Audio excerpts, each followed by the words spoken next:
This is episode 336, and today we're going to be talking about victim mentality. But before we begin, just wanted to review, if you're listening to the podcast for any length of time, I have this mental strength principles for successful living, and I'd like to just go over those real briefly with you. There's also a YouTube video on these as well. But basically, these are 10 principles to help you live a life of power, purpose, and empowerment. And the first one is cause and effect. And this is, I'm not going to go through these in detail. This is just a review to bring you up to speed for the topic of this podcast. So there's this cause and effect. You can either be on the cause side or the effect side, meaning that you can either be causing an effect or you can think that somebody is affecting you.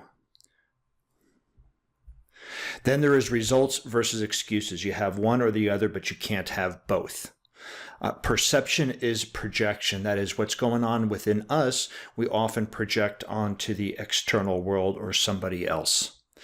Responsible for results. That means that you are 100% responsible for taking actions and for producing the results that you want in your life. Excuses into reasons. That is, you can turn your excuses into reasons for doing something instead of using those excuses to hold you back.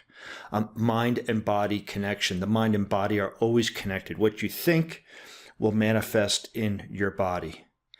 And also, to learn something, you must take action. That is, so you're listening to this podcast, you're reading a book, that's wonderful, but to really learn it, to understand it, you must take action on what you have heard or read. And then the response of the meaning is, the response you get is the meaning of your communication. So when you're communicating with somebody, the response you're getting is how they're perceiving it. And then behavioral flexibility. That is, the person with the most behavioral flexibility will have the happier life. And then act as if. That is, you may believe these mental strength principles or you may not, but what would happen to your life if you acted as if? So that's the quick review of it. And so what does all this really mean? What do these mental strength principles really mean? Well, it means stop playing the victim. So there's the victim mentality, and we all go through it at different points in our week, in our day, in our year. But how long do you camp out there? Our society has encouraged victim mentality, and I'm going to go through some signs of what that might look like. But basically, victim mentality is an acquired personality trait in which a person tends to recognize themselves as a victim of negative actions of others and circumstances and behave as if this were true, even in the face of clear evidence to the contrary.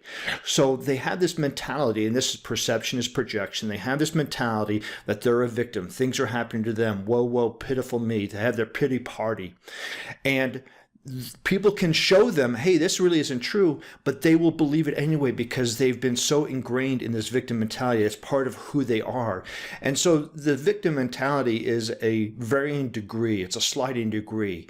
But when we are fully embedded in it, when we own it as who we are absolutely powerless to do any changes within it. So the purpose of this podcast is to bring the attention to that. How often do you play in it, and some ways to move beyond it?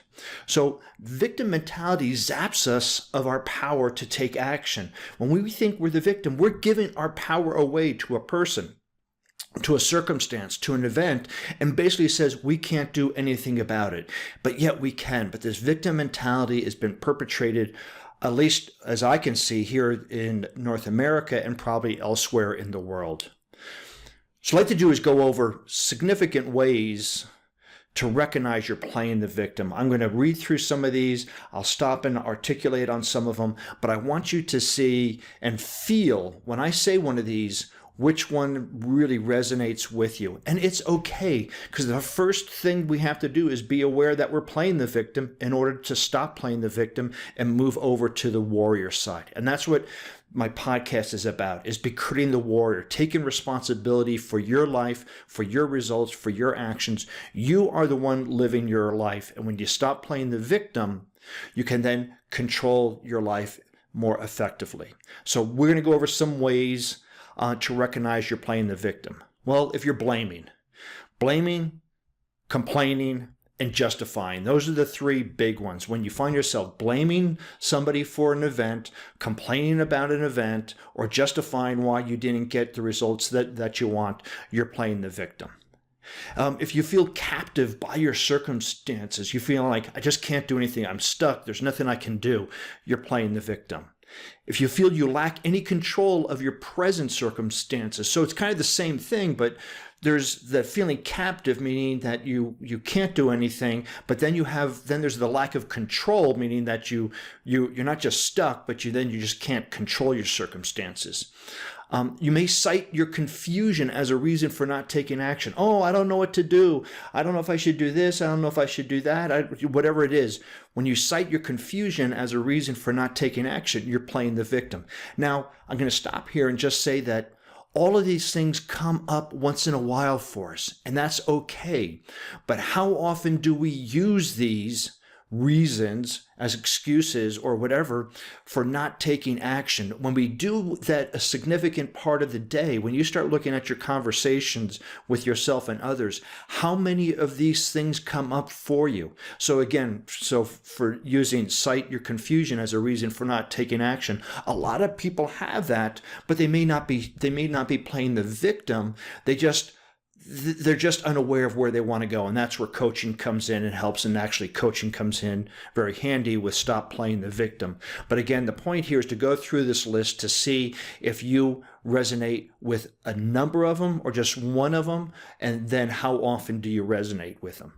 So the next one is you don't listen to others tell you directly or indirectly that they think you could have done more to achieve better results. So you're getting feedback, right? So you get feedback. The feedback is, hey, listen, you really could have done more to get a better result. And you don't listen to it. You go, I don't want to hear it. You don't understand me. My life is different. I'm different. You just don't get it. And so when you don't listen to people, whether it's directly or indirectly, maybe watching the news, maybe overhearing somebody, directly obviously is a friend, a family member, a coworker, a coach, saying that, hey, you could have done a bit more and get better results. That, when you don't listen to that, you're playing the victim. You find yourself pointing fingers, right? Again, that's back to blaming. So we've covered that one. Your discussion on problems focus more on what you can't do instead of what you can do.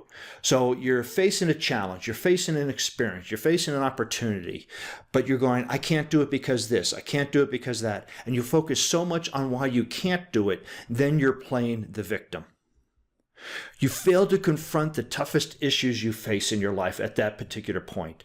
We get bills in the mail. Well, if you want to put, here's a really good example. An individual, they receive bills. We all receive bills in the mail every day, but they don't open them up because they know it's bad news. So they put it off. Now all of a sudden, they're 30, 60, 90 days overdue on their mortgage or on their utility bill. Their utility gets shut off. Oh, I don't understand it. My utility bill gets shut off. But they didn't want to confront the tough issue of that they have to pay that bill and they may not have the money, so they ignore it. That is playing the victim. You resist asking or hearing probing questions about your accountability. So you may have a friend, you may have a significant other, you may have a boss or coworker, and they start asking questions like, okay, you said you were going to do this, you were going to get this result, and you aren't getting it. But you don't even want to ask those questions. You don't even want to ask or hear people asking you those questions. It's basically exposing your soft white underbelly, if you will. And if you're playing the victim, you don't want to hear it.